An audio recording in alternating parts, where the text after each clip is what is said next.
asalaamaaleykum mbokki internet Thiaroye Info TV gannaaw bi ñu leen nuyoo nag di leen xamal ne rek yéen a ngi seen première émission mouvance nag nekk ab émission ba nga xamante ni ñu ngi ko jagleel rek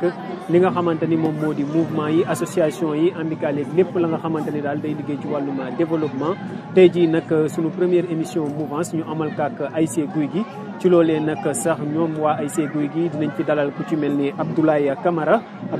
nag nekk sax ab ancien international waaye gannaaw Abdoulaye Camara it dinañ déglu ki nga xamante ni moom moo di président ASC Gouy Gui nekk Patrice Silva waaye gannaaw kàddu Patrice Silva yooyu it dinañ waxtaan nag ki nga xamante ni moo di Mamadou Bar nekk njiit ñi nga xamante ni daal ñoo di kuréelu supporters yi waaye gannaaw it kàddu Mamadou Bar yooyu dinañ rek déglu ki nga xamante ni moo di Alioune Samb nag moom nekk représentant wala sax délégué ASC Gouy Gui foofee ca zone 3 waaye it nekk ki nga xamante ni moom la ñu dénk wàllum koppar fii nii ci ASC Gouy Gui gannaaw loolu damay bàyyi rek sama ay invité ñu nuyoo dañuy commencé ak sunu papa Abdoulaye Camara ñu ngi lay nuyu. ok maa ngi nuyu jotaay bi rafetlu émission bi di revenir un peu sur l'historique de l'ASC Gouy Gui qui est quand même un club boo ko xoolee géographiquement mu ngi situé wu entre la banlieue de Thiaroye qui est la banlieue de Pikine qui est la banlieue de Guédiawaye qui est la banlieue de Pikine donc ñun dañu nekk à cheval donc je peux dire que Gouy Gui moo nekk l'épicentre de la banlieue mun naa ne fii la mais il faut que nit ñi xam aussi Gouy Gui c'est d'abord benn garab la woon c'est le baobab mais boo nee Gouy Gui aussi il faut nga wax Fatou Mega xam naa ne Fatou Mega da ngeen koy dégg rek mais ñun on était jeune encore su daan jóge Pikine takk ay xaawam ak ay xambam ak di jóge foofu di ñëw di tuur si fii ñun ñëpp dañ daan topp ci ginnaaw nekk ay xale yu ndaw ñu rey seen i mbaam ak seen i xar ak seen i nag ñoom docteur Samba Gueye ñoom Feu Tanor Dieng ñoom ñëpp dañ ci daan ñëw. culture boobu. waaw ASC Gouy Gui ASC bi si boppam. ban at la taxaw. bon c'est-à-dire ASC Gouy Gui avant Gouy Gui dafa amoon Arlem c'est-à-dire Arlem c'était vers les années 74 tu vois bi mun naa ne Gouy Gui daal mu ngi ñëw ci réforme Lamine Diack bi en 84 ci la njëkk nekk champion départemental ici ci zone Guédiawaye bi tout à fait. pas juddu mais continuation bi la après Arlem nag ci la Gouy Gui ci changement kii ci la ñu tuddee Gouy Gui donc Gouy Gui dafa englobé waxuma rek ASC bi de mais dafa englobé pratiquement ASC yi ko wër yëpp ñoom ñëpp ci Gouy Gui lañ juddoo xanaa ñun ñoo am opportunité bi tuddee ko Gouy Gui mais Gouy Gui ndab li ci la bokk darkase gi ci la bokk ñeneen ak ñeneen ñëpp ñoo bokk Gouy Gui c'est un patrimoine. dinaa ñëwaat si yow su ko defee ma wax ak tamit président bàyyi ko mu nuyu ñi nga xamante ne ñoo di fans waa Gouy Gui da ma koy joxal micro bi rek président. waaw merci. gannaaw bi ñu la nuyoo dañ lay bàyyi nga nuyu mbokki internet Thiaroye Info TV. waaye it nuyu supporter Gouy Gui ñu dikk ak yow ci waxtaan bi. waaw merci di leen nuyu di kontaan ci dalal leen fii tey vraiment di leen remercier si déplacement bi ak opportunité bi ngeen ñu jox pour que ñu mën a waxtaan ak askan wi quoi. waaw di dellu siwaat ci li Père wax sànq rek Gouy Gui Arlem la woon après nekk Gouy Gui en 1978 waaw ba tey mu nekk Gouy Gui daal waaw di kontaan ci dalal leen fii ci Gouy Gui. jaajëf président da nga may baal joxal ma kàddu gi ki nga dendal di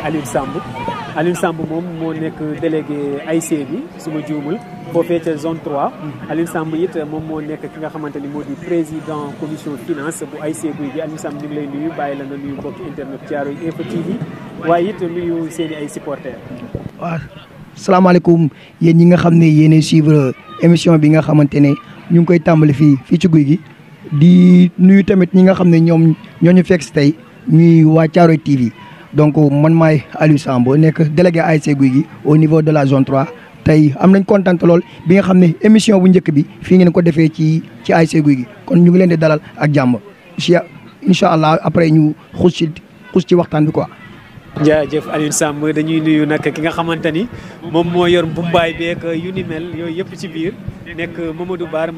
nag moom nekk président commission supporter ASC Gouy Gui. Mamadou Bar ñu ngi lay nuyu. waaw ñu ngi leen di fay. di wax ci baatu waa Gouy Gui yëpp képp kuy supporter Gouy Gui parce que Gouy Gui yemul fii Guy Fatou Maïga yemul Pikine yemul Dakar mun naa ne Sénégal la boo àdduna wërngal këpp parce que am ñoo xam ne newuñu sax ci biir réew mi ñu ngi bitim réew ñu ngi leen nuyu ñoom ñëpp man nag maa teewal fii supporter Gouy Gui yëpp di rafetlu émission bi nag rafet na trop waaw ñu ngi ñaan ñu commencé ko ci bisimilah rahmaani rahim jeexal ko ci alhamdulilah rabbil alamin si président supporter xam naa ni ren am ngeen lu leen manqué asiko yeeg yu ni mel ren nawetaan amul ak yooyu naka la commission bi di xaw a doxee fi mu toll. waaw am nañ lu ñu manqué trop macha allah wax dëgg yàlla mais mën naan ñu ngi koy rattrapé wu parce que boo xoolee ñu ngi animé suñu quartier ak suñu waa commission sport ñu ngi animé suñu quartier di bëggalaat suñu xool di fàttaliku nawetaan parce que ñu ngi créé ay tournois yi nga xam ne mucc ay macha allah boo xoolee ñu ngi phase ñu ngi ci quart de finale incha allah rabbi xam naa jeudi prochain incha allah dina commencé. cela veut dire que am na ñu manqué mais ñu ngi rattrapé wu daal. yéen a ngi rattrapé wu bu baax danga may joxalaatal Papa Abdoulaye Camara micro bi mu dikkaat ak ñun ci historique gu Gouy Gui. Papa li nga doon wax sànq am na solo yaa ngi doon wax ni en 84 le Gouy Gui nekk Gouy Gui jóge ci turu Harlem année boobu it ngeen nekk champion départemental. gannaaw loolu it yaa ngi doon wax ci wàllum Fatou Maïga ak yu ni mel ma bëggoon nga dikkaat tuuti rek année boobu 84 ba ngeen di jël départemental zonal ba ak yooyu ambiance ba amoon fii ci Gouy Gui xale yi supporters yi ni ñu ko doon dundee waaye it Gouy Gui ni ñu ko doon waxee nekk épicentre banlieue bi ak moom Fatou Maïga moom ma bëgg nga leeralaat si tuuti rek. waaw éclaircissement yi rek mooy damay jël si war rek ci li ma waxoon mooy. Mère Fatou Maïga boobu dafa nekkoon une dame boo xam ni Gouy Gui fii la doon def ay touram c'est-à-dire que tout le monde comptait sur elle sur le ci côté mystique ak yu demee noonu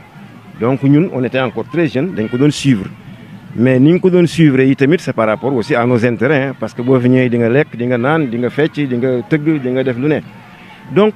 Mère Fatou Maïga boobu dafa nekkoon moo doon épicentre bi tu vois ah moom c'était elle en fait Gouy Gui tu vois donc après son décès nag bon y a sa famille qui est toujours là mais pour revenir un peu rek mooy Gouy Gui c'est du garab bi rek aussi mais c'est très cosmopolite c'est-à-dire il y a du tout boo xoolee Gouy Gui lu nekk génn na fi il y a des magistrats il y a des journalistes il y a des consultants il y a des internationaux il y a du tout est dans cette clinique. tout est dedans dans l'ASC Gouy Gui waaye Fatou Maïga geeg yooyu su ma ko déggee ndëpp yeeg su ma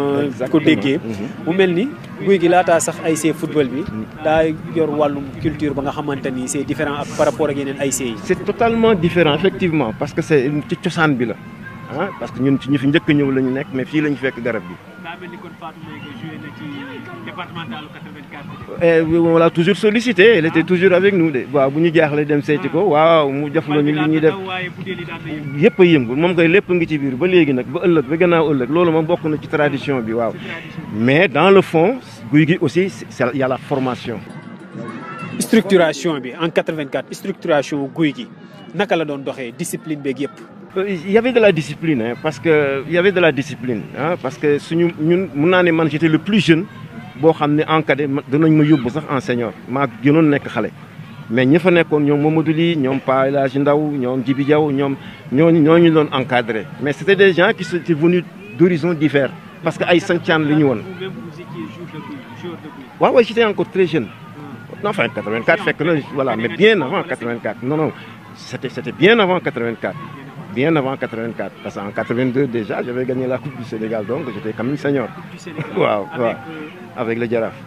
waaw mais man fii mooy base bi j'ai été formé ici ci place bii ngay gis nii fii lañ jàngee football boobu temps poste courant bi rek moo fi newoon. après 84 Gouy Gui. waaw mais après 84 il y a eu les autres présidents qui sont venus ñoom Abdou Salam ñoom kii et cetera ñoom bon jusqu'à l'arrivée du nouveau président. l'ère de Abdou Salam avec Gouy Gui. bon am na lu ma ci fekkee parce que man après je suis parti en France mais maa ngi suivre les performances de l'équipe et il a réalisé du bon boulot parce que bi ma fi ñëwee aussi ñu xoolee palmarès bi de 80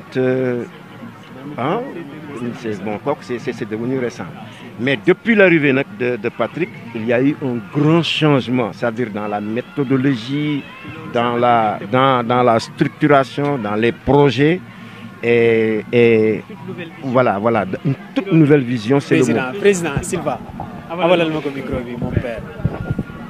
Waaw. Président Silva, depuis 2017, vous êtes président 2018. 2018, Ouais. may ma caméra. 2018. Depuis 2018, yaa doon président Gouy Gui. Ouais. ma dégg mon père mu ne ñëw nga ak benn nouvelle vision. donte sa prédécesseur yi wala sa président auparavant yi. doon nañ amal liggéey bu am solo.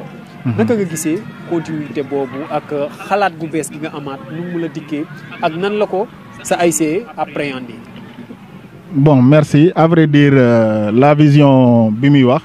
on l'a définie ensemble il y a plus de 5 ans. Bi Abdou Salam n'était président, en fait. Parce que moi, je suis président, moi, je suis vice-président. Donc, nous avons fait un plan décennal. Nous avons dépassé le cadre de football. Parce que nous avons fait le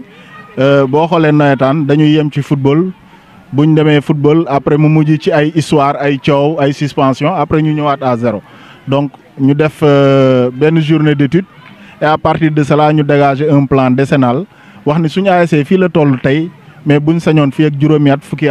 mu weesu foofu. Donc, si nous vision bobu, donc nous devons changer. Nous devons ASC au football.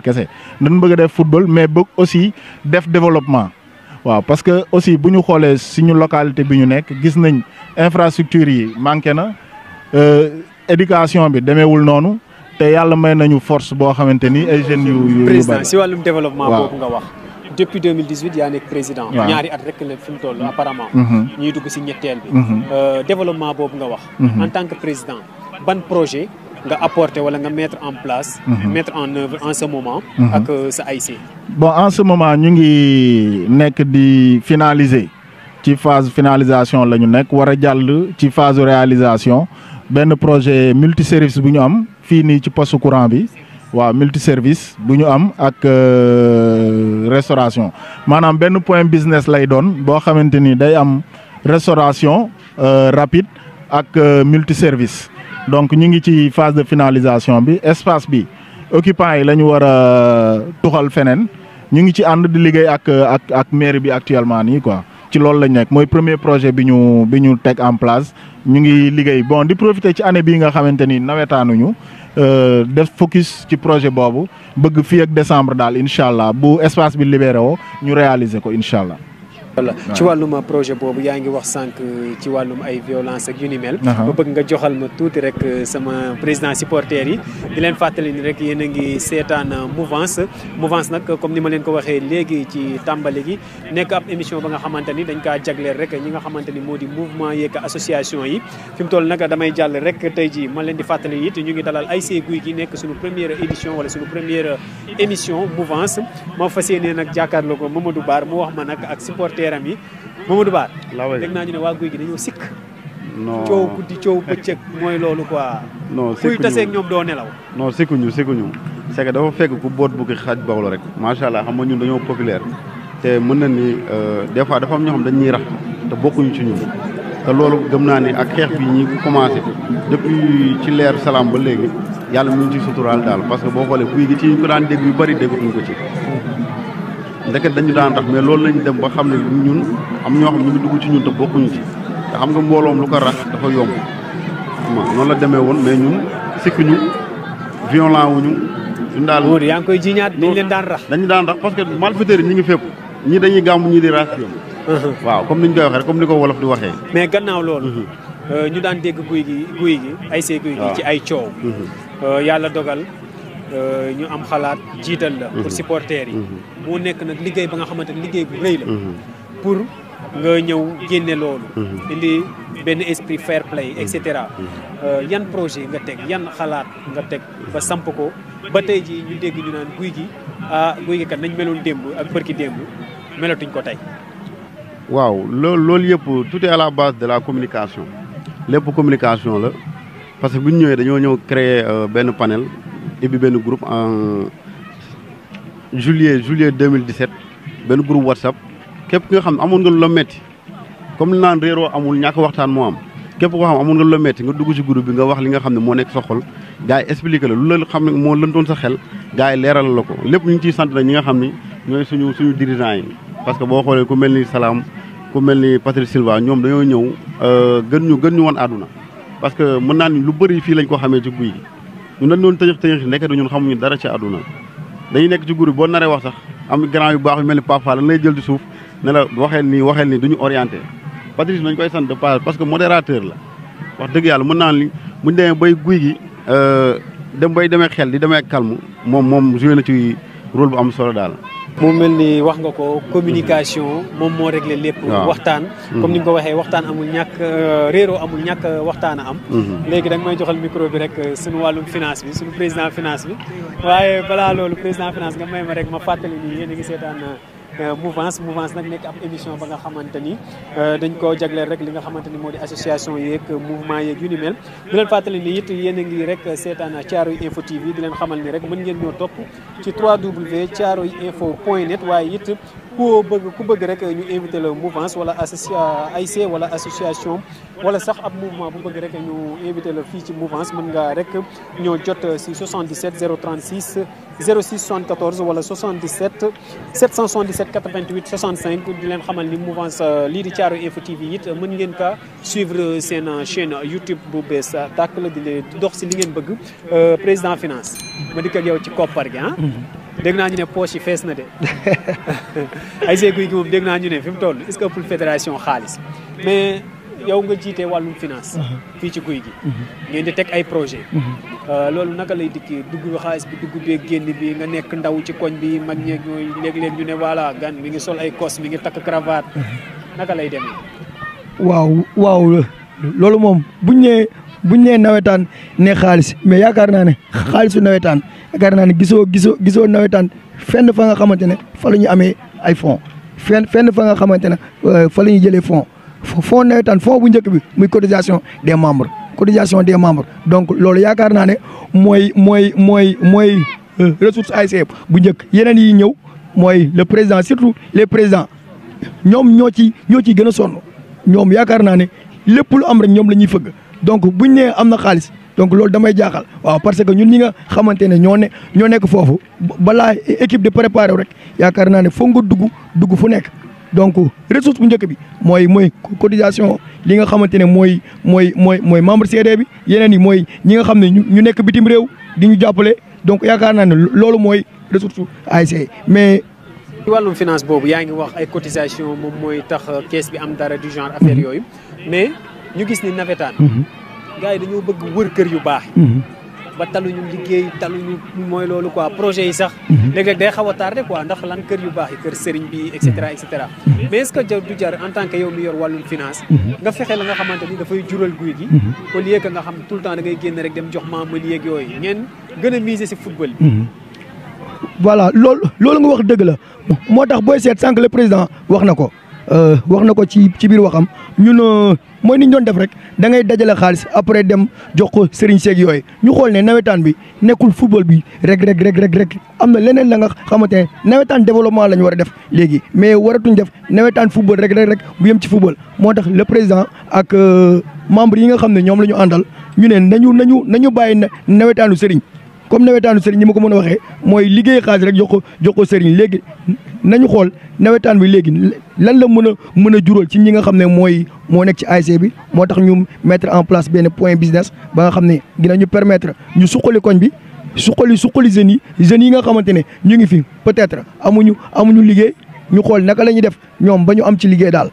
loolu moo tax lépp la nga xam ne ñu ngi ko doon def ci nawetaan yaa nga xam ne gars yi rek a ciy gagné ñu dindi ko léegi muy waa Guy gi rek di ci gagné au lieu que comme li nga ko waxee sëriñ si rek di ci gagné. l'international dañuy dikkaat ak yow rek ci li nga xamante ni moom la si sunu naataango yi wax yaa ngi dégg sànq ki nga xamante ni moo di président supporters yi wax na ci wàllum yar ak supporters yi communication bi war a daw sunu président finance bële moom wax ci koppar gi lu ko war a suqal lu ko war a yokk président it wax na ci Covid-19 yow nga nekk mag mu nekkoon la nga xamante ni Sénégal sonal na mag yi wala àdduna wërngal képp sonal na mag yi ASC Guy gi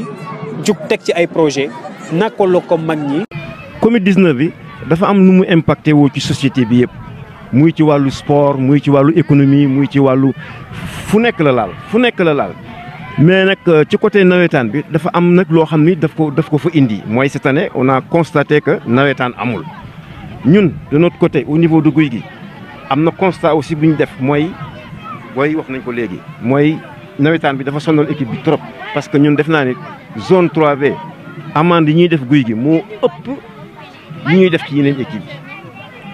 on a perdu des millions ci ay amende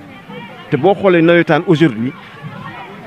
bu équipe bi defee seen assemblée générale ku ci nekk yaa ngi dépensé des millions boo gagné coupe bi pour nga am 100 000 sax ça pose problème wala dinañ la dawloo finalement on doit se poser la question ban façon nawetaan la ñu war a def ban façon équipe bu nawetaan la ñu war a dundal parce que ñun au niveau de Gouygui je le dis et je le maintiens bu fekkee pour nawetaan lii rek la dem football doof ne ñu amande la yooyu jarañu ñu bàyyi ko l'ambition du club mooy dem en championnat régional mel ni Stade Thiaroye mel ni Jaraaf mel ni Guédiawaye mel ni ñun am nañ ko boo ko xoolee Gouygui bu ñu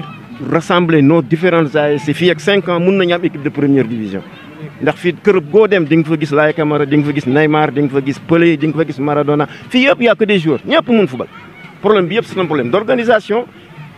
génn ci affaire mouvement nawetaan bi ça nous apporte absolument rien du tout amul dara lu ñu indil de positif mieux vaut s'orienter vers l'avenir et l'avenir mooy académie bi ñuy def nii c'est pour ñii d'ici 4-5 ans mun nañu am des gosses yoo xam ne mun nañ leen placer dans le marché du football. mu nekk ambition bu rëy a rëy papa ma àndaat ak sama président supporter yi moom it xam naa fi mu toll comme tour de table rek la ñuy def président supporter naka yow ak say ñoñ supporter yi Covid bi dugg si na mu leer na leen ne ren nawetaan du am ngeen di teg ay projet lu yàggul dara dégg naa ñu ne ASC Gouygui mi ngi doon organiser ay football ay tournoi yooyu nu mu mujjee ak naka ngeen amee organisation ak jamono ji ñu toll. waaw mooy li président wax léegi rek que ni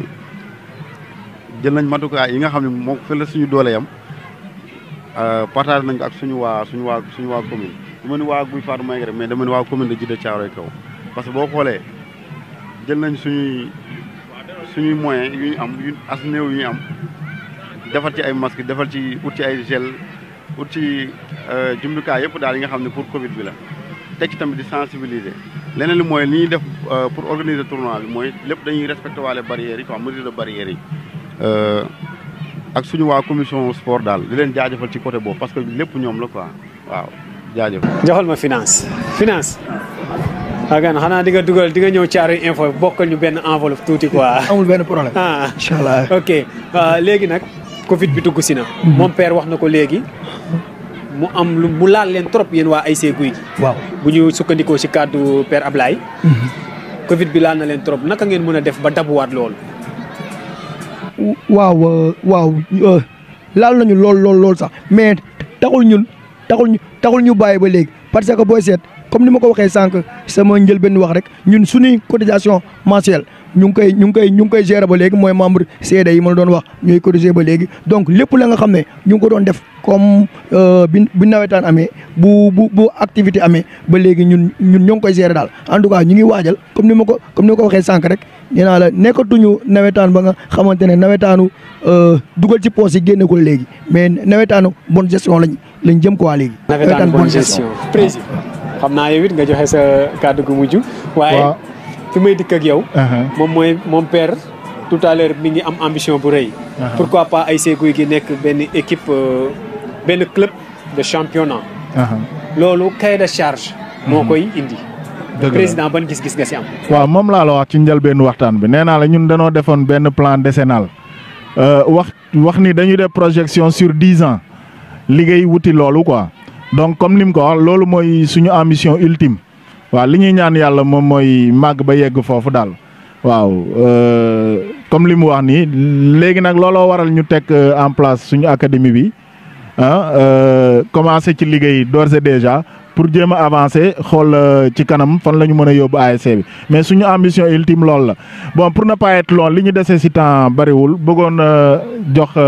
kàddu gi père rek mu sànni ci benn mot balaa muy kii. waaw mu mel ni ma leen di fàttali ni rek yéen a ngi seetaan mouvance nag nekk ab émission ba nga xamante ni comme ni ma leen ko waxee léegi mu ngi ko jagleel rek association yeeg mouvement yi waaye it ASC yi tey nag ñu dalaloon ASC Gouygui suñu première édition. émission di leen fàttali ni am nañ fi ab benn international di père Abdoulaye Camara am nañ it ki nga xamante ni moom mooy njiitu supporters yi nekk Mamadou Bar waaye it am na ki nga xamante ni moom wàllum koppar rek a ko ñor nekk ki nga xamante ni moo di Alioune Samb nekk it délégué bu AIC bi fële ca zone 3 waaye it dalal nañ président moom Patrice Silva di leen xamal ni it am na beneen papa ba nga xamante ni dab nañu moom it xam naa ñàkkul ay kàddu yu mu war a mën a sànni ci AIC Gouy Gui papa ñu ngi lay nuyu di la bàyyi nga nuyu mbokki internet Thiaroye Info TV. asalaamaaleykum mbokk yi maa ngi leen di nuyu di leen sant di leen gërëm yëpp di jégalu xam naa yëf yi moom xam naa dama tabe bu baax. tur bi naka la papa. maa ngi tudd Abdou Niang. Abdou Niang nekk. ancien joueur Gouy Gui. ancien joueur Gouy Gui. papa loo doon football. ancien entraîneur Gouy Gui. ancien entraîneur Gouy Gui. joueur et entraîneur. waaw joueur et entraîneur. papa ba nga doon football loo doon football. man joué naa poste yëpp joué naa libéro. polyvalent. joué terminé numéro 6. joué tamit naa stade Thiaroye joué naa tamit numéro 9. ok papa. ba ngay nekk joueur AIC Gouy Gui ñaata coupe nga mos a yëkkati. non bu may nekk AIC Gouy Gui ñun suñu génération jotuñu woon am coupe parce que zone bi moment yooyu daawul organiser woon finale mooy la zone 5 de Thiaroye mais amoon na ay champion la plupart deux équipes yi nga xam ne ñoo génn ñoom dem di jouer ji départemental de 1982 ba 84 ñun nekk nañ fi champion mais zone bi daawul organiser finale. en tant que coach. oui en tant que coach ndax jël nga coupe. en tant que coach adjoint jël naa ko. coach adjoint mais en tant que coach. c'était en quelle année. en 86. 86. 96. 96. oui. bi maanaam Gouy Gui ba mu jëlee 84 ba 96 jëlaatul. mais Gouy Gui aayu ñu de. non si aay nañu nawetaan ça ne veut pas dire que jël coupe rek mooy résultat nawetaan il faut nga am une bonne organisation. mais mon père defal naa am une bonne organisation di toogee match de poule. ak une mauvaise organisation tey jël coupe moo gën. mais am na équipe yoo xam ne dañuy jël coupe tas. waaw. comme ñan. ñu bëri du ma tudd suñu équipe bi jàmbur. mais ñu ne am ngeen club bu leen yàpp fii équipe bu leen yàpp ñan la. non suñu équipe yabatee tamit yabatunu. équipe suñu yabee. yabatunu. ñii nag waa AIC ñii nuñ tuddati. jàppale leen ma dër bi xam ngeen ko ñi leen di faj rek. non ñi ñuy faj kay gisuma ko daaw kenn faj ku ñu faj kañ. ñun daaw suñu rival yëpp nan gañ. seen dernière finale bi kan moo leen ko xañati. non dernière finale fii nii. waaw ay dernière finale Gouy Gui kan moo ko xañ bi mu mujjee ñàkk. ñun ñoo jël dernière suñu dernière bi nga mujjee ñàkk. ñun waali daan la. non waali daan ñun ñoo ko mën du moroom waali daan. non ak moom sa réew. ça fait des années gañu wuñu. parce que da ngeen gëj a tase. père Gouy Gui taxawul de. taxawul waaw dama nga laaj ko waa zone 3. zone 3 waaw père naa la bàyyi nga tàggu mbokki internet Thiaroye Info TV wax sa dernier mot. waaw xam nga di leen gërëm nag di leen sant bu baax yéex ngeen ñëw ci gox bi et je crois très bien que bi ngeen doon ñëw su nekkoon amoon na benn publicité di ngeen gis suñu supporters yi ñëw fi waaye ànd ak yéen ci émission bi vraiment émission bi waroon na def supporters yi ñëw fii ànd ak seen asiko yëpp émission bi gën a évoluer quoi loolu tamit amoon na ci solo lool da ngeen ñoo bett mais xam naa tamit la prochaine fois soo leen fi jaaraatee dina gën a neex quoi. jaajëf Papa joxal ma président supporters yi moom it mu tàggoo mbokk internet Thiaroye Info TV yi waaye tàggu supporters Gouy Gui xam naa nag namm ngeen coupe mais garaawul. waaw namm nañ coupe moom wax dëgg yàlla parce que bëgguñu toog benn année ba nga xam ne jëluñu coupe wax dëgg yàlla mais nag lu ñëw dañ koy sante yàlla. waaw di woowaat gaa yëpp nag ñu ñëw jàppaat ci AIC parce que AIC ñëpp la parce que Gouy Gui moom mooy Sénégal man Gouy Gui Sénégal laa ko jàppee waaw mooy Sénégal moo tax maa ngi waat ñëpp de près de loin ñëpp ñu ngi leen waat ñu gën a jàppaat ci AIC bi parce que ñun AIC bi la ñu tiitaroo comme ni ko suñu père waxee rek doyen ñun suñ benn dëkkandoo yabatuñu te loolu bu amatul mooy suñu dirigeant yi moo tax macha allah ñu ngi leen di ñaanal gudd fan nag lépp luñ mënoon benn yàlla fuulal leen ko ñu mën 100 du waat supporters yëpp ñu préparé wu xam ne li ci kanam ay ndam kese la incha allah. jaajëf joxal ma père Abdoulaye Camara sama caméraman bi père sama caméraman bi sa trondo la. déet waay ku lakkale nag. jaajëf sa dernier mot tàggatoo ak mbokki internet Thiaroye Info TV. Le dernier mot c'est d'abord vous remercier léegi message bi mu ngi jàll vraiment réseaux sociaux yi moom vraiment baax na trop waaw ku mënul am télévision RTS fële réseaux sociaux yi ñëw ngi fi et puis ça va partout dans le monde kooku moom dañ leen koy encourager donc message baa ngi jàll et puis voilà tous mes encouragements il faut continuer à aller vers les gens nit ñi di communiquer def une bonne communication pour permettre au message de passer vraiment je crois que c'est le plus important. merci beaucoup mon père joxal ma finance wàllum finance Baye Thiaroye Info ñu ngi xaar seen enveloppe de. waaw dara incha allah day ñëw quoi waaw sama dernier mot ñu ngi sant waa Thiaroye TV nga xam ne tey moo ñu seet soon gi leen ñaanal rek lépp la nga xamante ne bëgg ngeen ko yal na ko yàlla matal yàlla na liggéey bi gën a yomb ba yàlla def ngeen am ay chaîne yu bëri quoi di sant tamit waa guy gi yëpp waa guy gi suñu paay suñu ñëpp ña nga xam ne rek ñu ngi ñuy pousser vers l'avant quoi surtout le président nag surtout le président Patrice Silva tamit nga xam ne à chaque fois dañuy soñu xam nga dañuy soñu gën a may courage waaw bàyyiwuñu benn yoon waaw di sant ñëpp daal ñu ngi sant ñëpp waaw di gërëm di sant gars yi nga xamante tamit ñooy joxe seen xaalis ak gars yi joxewul yëpp parce que laaj xaalis moom dafa métti. gars yi joxewul gars yi bu leen sant joxal na président micro bi ñu joxewul moom bu leen sant quoi président ñu bàyyi la ak sa dernier mot yow it nga tàggatoo mbokki internet Thiaroye Info TV. bon di leen remercier tout d'abord ci déplacement bi di remercier askanu guy gi yëpp vraiment famille bi yëpp daal muy anciens yi sages yi parce que defe naa bi ñu commencé gunge ndaw yi ba léegi tension yeeg yu si bëri wàññeeku na daal waaw parce que encore une fois rek di wax ni mag baax na cim réew daal donc di leen remercier surtout quoi mention spéciale suñu sage yi. mag baax na ci réew loolu la ñuy tëjee sax li nga xamante ni moo di mouvance nekkoon nag première émission fii si Thiaroye Info TV di leen fàttali ni nag ba tey bu ngeen soxlaa rek waa Thiaroye Info TV yebal équipe bu mouvance seet si leen mën ngeen rek jot équipe Thiaroye Info TV si 77 036 06 74 wala 77 777 88 65 di leen xamal ni tamit ba tey mën ngeen suivre Thiaroye Info TV via la YouTube waaye it mën ngeen kaa suivre si Facebook ak page Facebook am Thiaroye Info waaye it mën ngeen kaa am ci 3W thiaroyeinfo.net doon leen fàttali ni rek tey équipe mouvance dafa ñëwoon seet si ASC Guy gi nekk première édition di leen jox dig daje niki semaine bi ñu dëgmal di leen xamal ni nag saa mercredi bu jot di ngeen am mouvance à partir de 21h seen chaîne YouTube Thiaroye Info TV jaa ngeen jëf mbokki internet Thiaroye Info TV.